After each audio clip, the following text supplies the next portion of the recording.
Good evening. Thank you so much for tuning in tonight. And we're going to continue. If you were tuned in last week, we were talking about unforgiveness. And I'm going to continue with that tonight, but a little aspect. Last week, I talked about the thought processes of forgiveness and how our thinking affects our attitude, and we looked into the prayer that Jesus taught his disciples in relationship to that. Tonight, I'm going to go into a little different area of why unforgiveness can affect us so much and how it can affect our entire mental capacities of our life.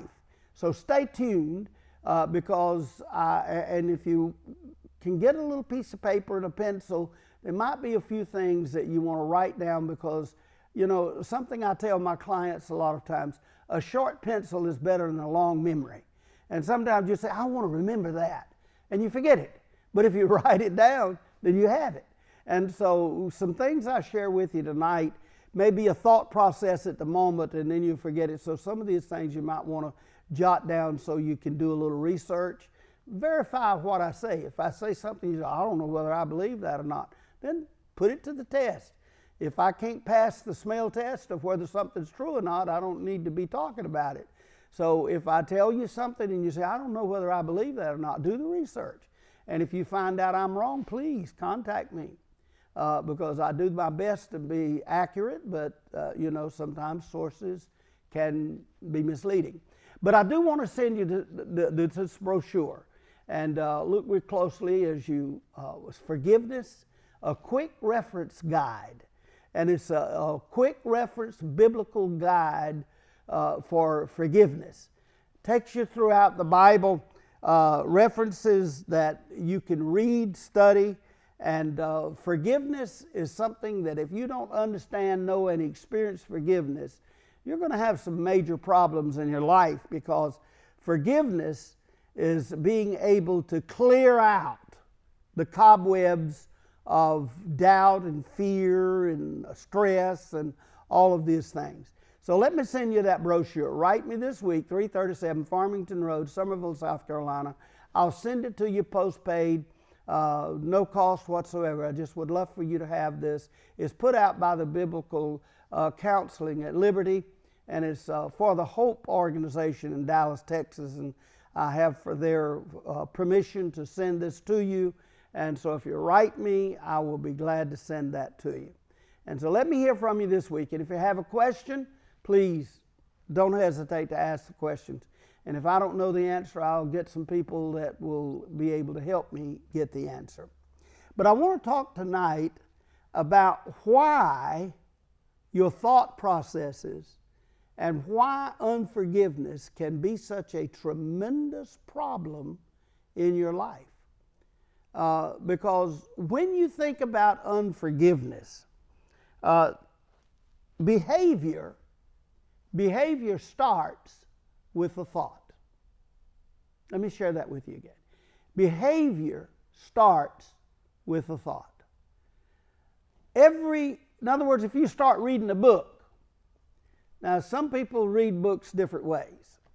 I studied and learned speed reading. So if you hand me a book of, say, 200 pages, I can speed read that book in 30 minutes. And I can tell you what the book's about and who the main characters is. But I can't give you details of the book. Because, see, my method of speed reading is when I go down a page, I look at only the nouns. Well, think about what is a noun. Person, place, and thing. So, if I read just the nouns, I know the people, I know the person, I know the place, I know the plot. But if it's a good book, interesting book, then I go back and I read it.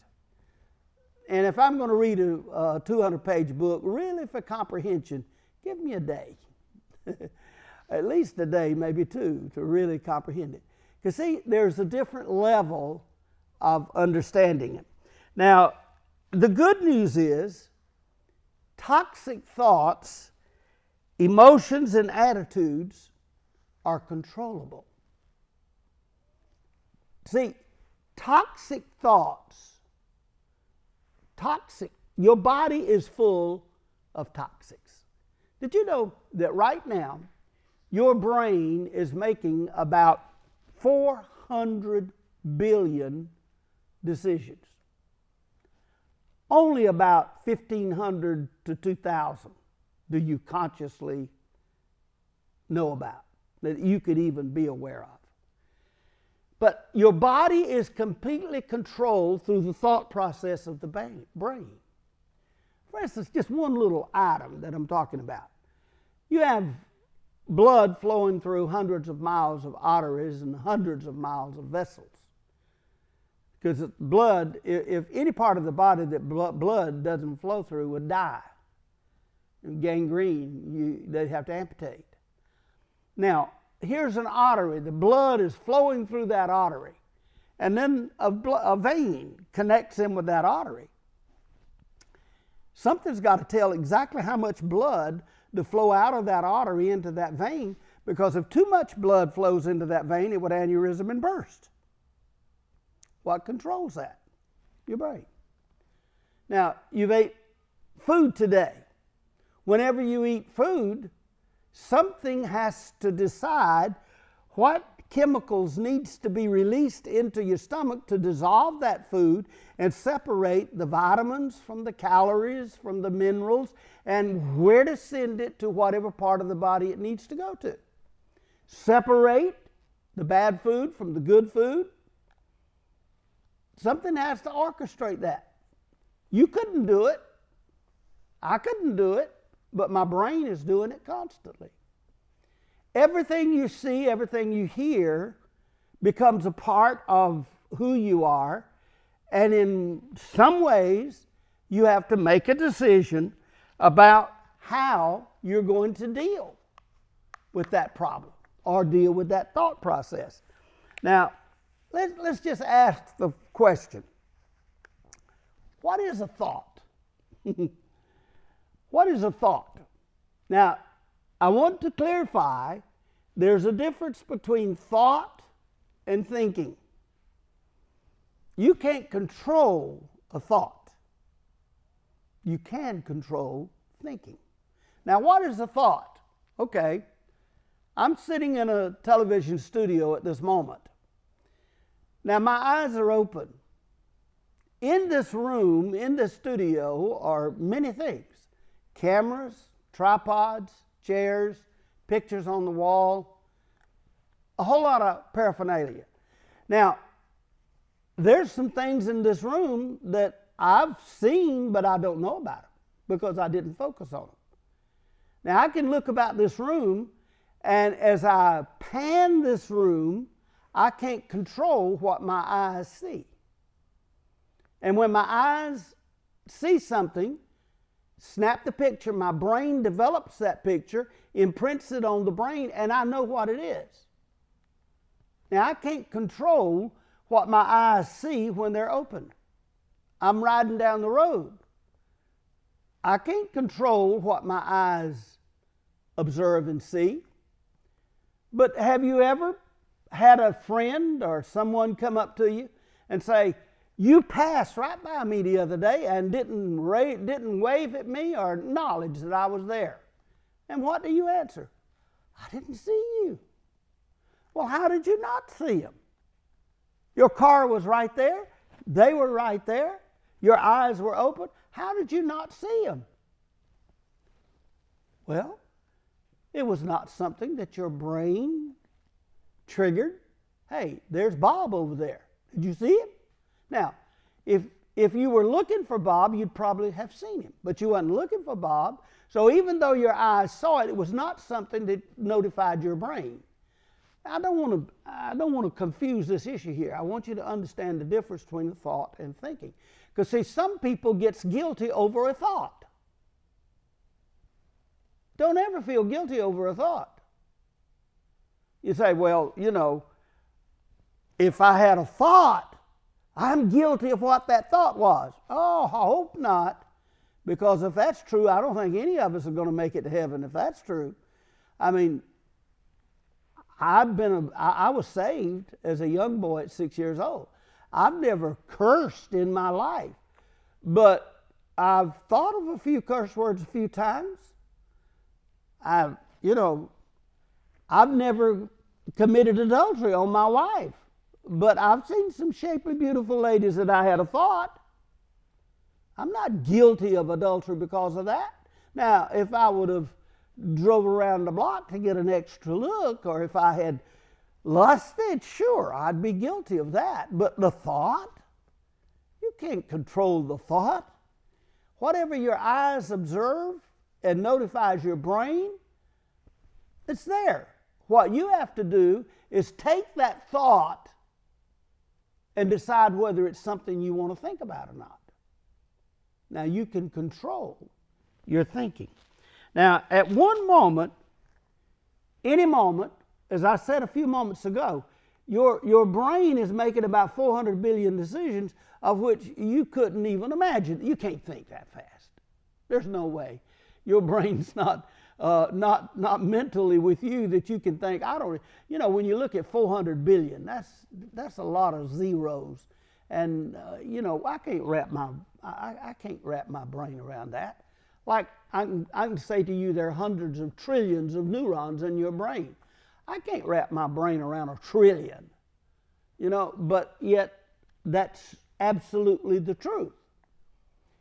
Now, here's a little incident that I heard the other day, so this is not original with me, but it explains the situation. Let's say you're walking out in your backyard, and right near the back fence is some grass.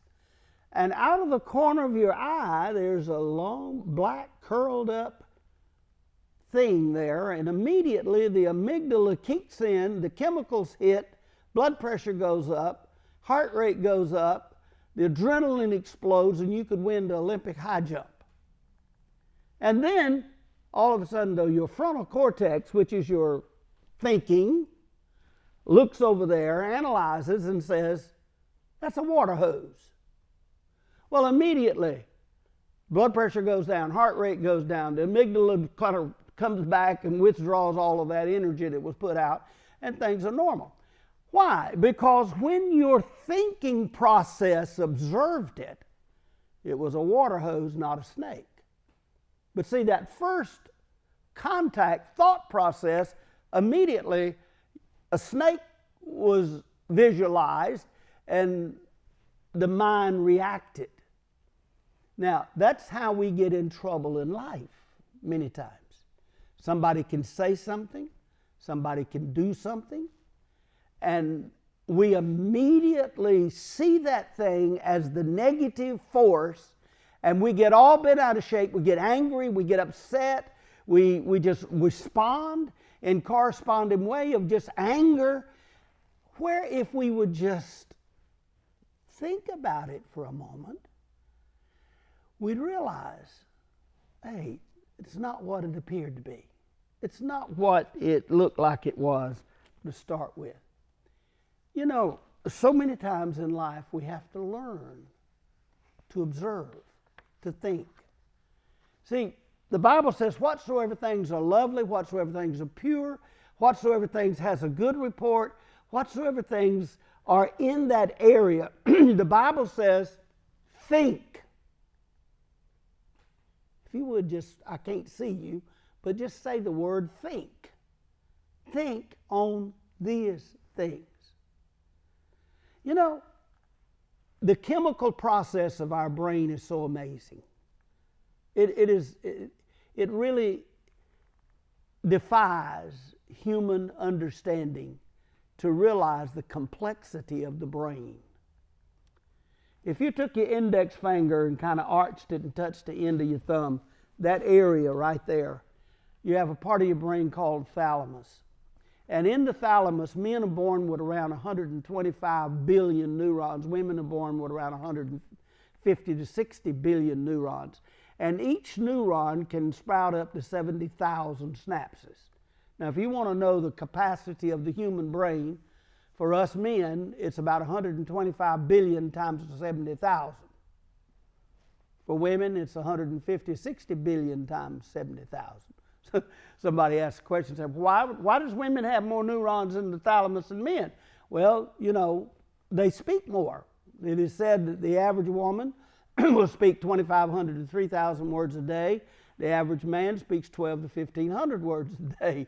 And of course, one woman said, well, that's because we have to repeat everything to you men, of which we say, huh? Maybe there's a little bit of element of truth in that. But, I mean, it is true.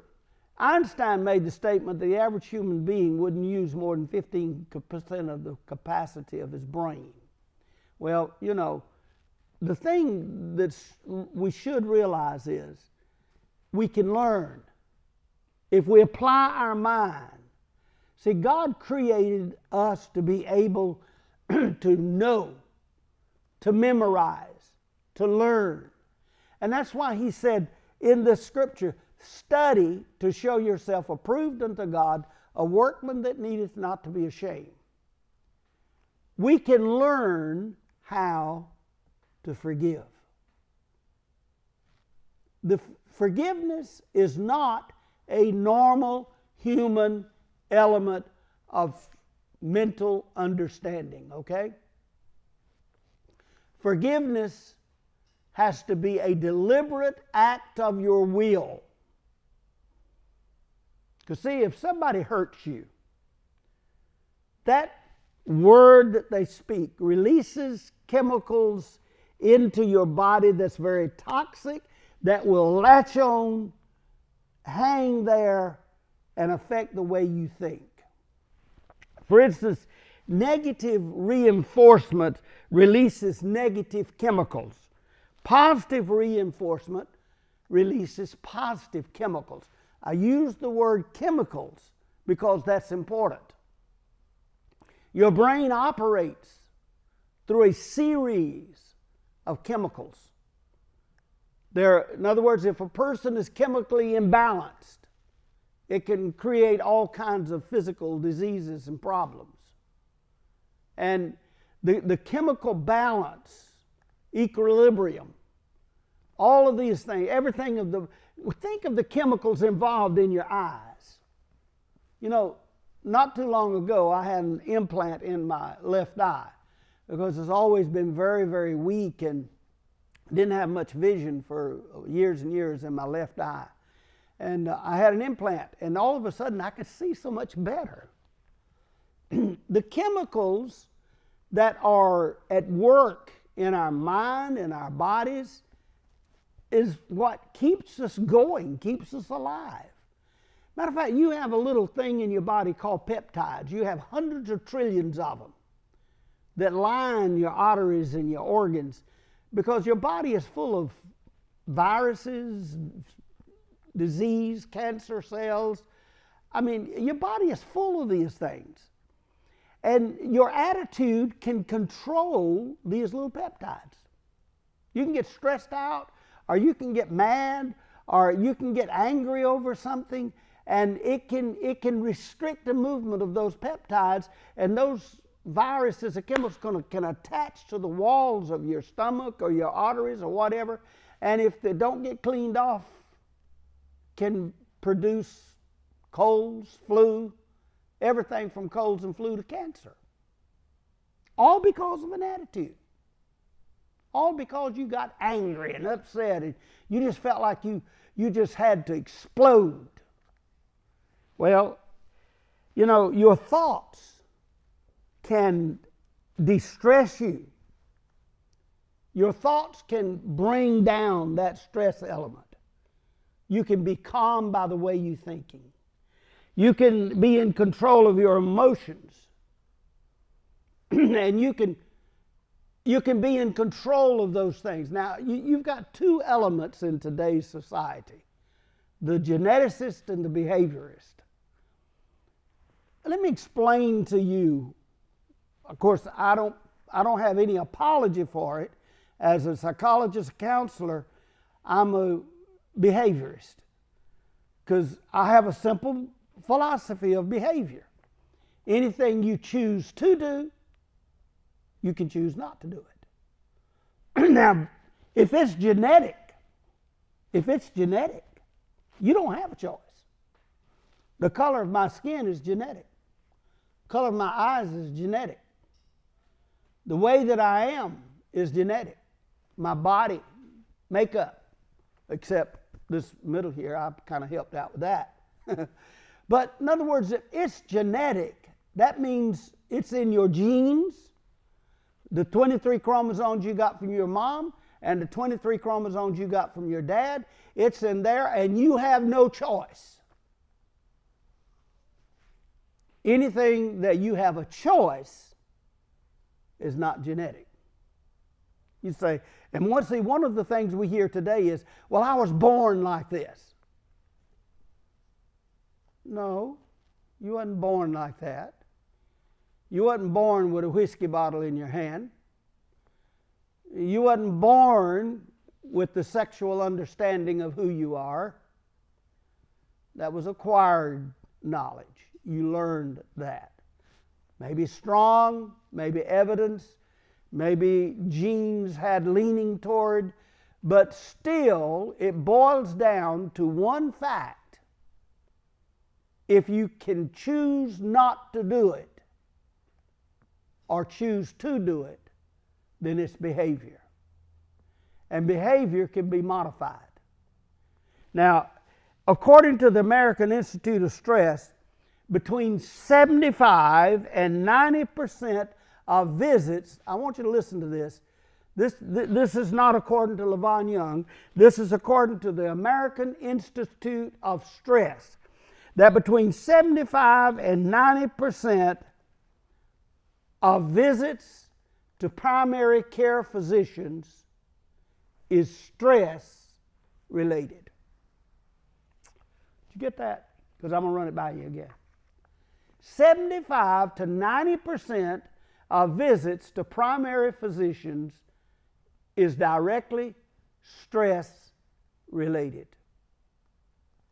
We're living in a stressed out society. You know, I sat at my table. I can be talking to a couple that's making $400,000 or $500,000 a year, or I can be talking to a couple that's making $12,000 a year. The stress is the same. The anxiety is the same. It's just that the figures are different. Now, why is that important?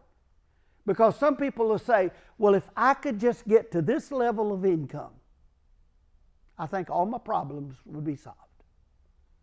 Or if I could just go to college and get this next degree, then that's going to solve my problems. Or if I can just do this, that's going to... No, you're not going to solve your problem until you solve it between your ears. Until you change the way you think about things, you're not going to change things. I go back to my theme verse in counseling, Proverbs 23:7. As a man thinketh, so is he. Listen to this. The brain, you have a right brain and a left brain. Actually, every thought process builds a double memory. Everything that comes into your life actually builds a double memory. Your right brain, your left brain. Your right brain is the adventure, the outside, the involvements. Your left brain is sort of like the facts and the figures and the things that require work and related and the accomplishments and all of this. So we have that two sides to our brain. Now, men are more left brain. Women are more right brain. But the difference is men are either left brain or right brain. If a man's left brain and then he's going to change, he's got to stop, close that out, move over, and go to the right brain. It can't be left brain and right brain at the same time. Now I'm talking normal. There's always exceptions. But women, the right brain and left brain is wired together. And women can be right brain and left brain at the same time. That's why for women it's hard to forgive than it is for men, normally. Why? Because in a woman's brain, you take an emotion and you fuse that with an event, and it burns in the brain and it's there forever. A man, the event As soon as the event's over, he closes that out, through with it. That's the reason a man can say, I'm sorry, I didn't mean it. And as far as he's concerned, it's over. Don't talk about it no more. I'm talking about average. There's always exceptions. But a woman can't, because she's thinking about it. She's moving it over. She's mulling it over. Not just what he did, why did he do it? And it can evolve into a situation that requires, see, women have far more multitasking ability than men are. That's the reason men excel in even occupations where women are dominant, like cooks. Some of the greatest cooks in the world are men. Hairdressers, some of the greatest hairdressers in the world are men. Some of the greatest designers of clothes are men. Why? Because a man usually focuses on one thing and does it good. A woman can multitask, can do 2 or 3 things at the same time. A woman can hold a baby and talk on the telephone and stir the stew pot. A man couldn't do that. He'd throw the baby in the stew pot and drop the phone. I mean, we're not built like that. Now, I'm talking normal. But in forgiveness, that's one of the problems that I deal with a lot of times. A man normally can say, okay, I forgive, and that's over. Don't want to talk about it no more. But the woman has to talk about it. Now, men, you got to understand that. And women, you need to understand it too. Forgiveness is not solving the problem as much as it is you solving your mental capacity. Let me send you this little brochure. It's a biblical reference to forgiveness. And I would love to put it into the hands of every one of you who are watching, and I'll send it to you postpaid. And you can take this little brochure and you can take your Bible and go through it, and it will help you understand why forgiveness is so important.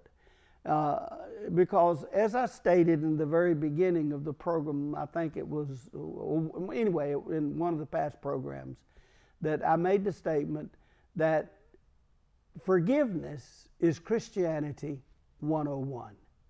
In other words, this is the very beginning of the element of living for Christ, walking with God, is learning how to forgive.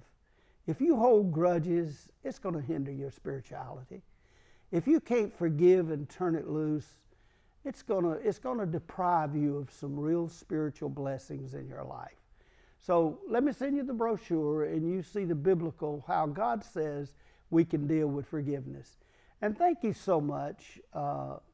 Learn to pray, learn to talk with God. And again, let me urge you, on a daily basis, repeat the Lord's Prayer. Pray the Lord's Prayer. It will bless you. It will change your life. God bless you. Thank you for joining us tonight, and we'll look for you later.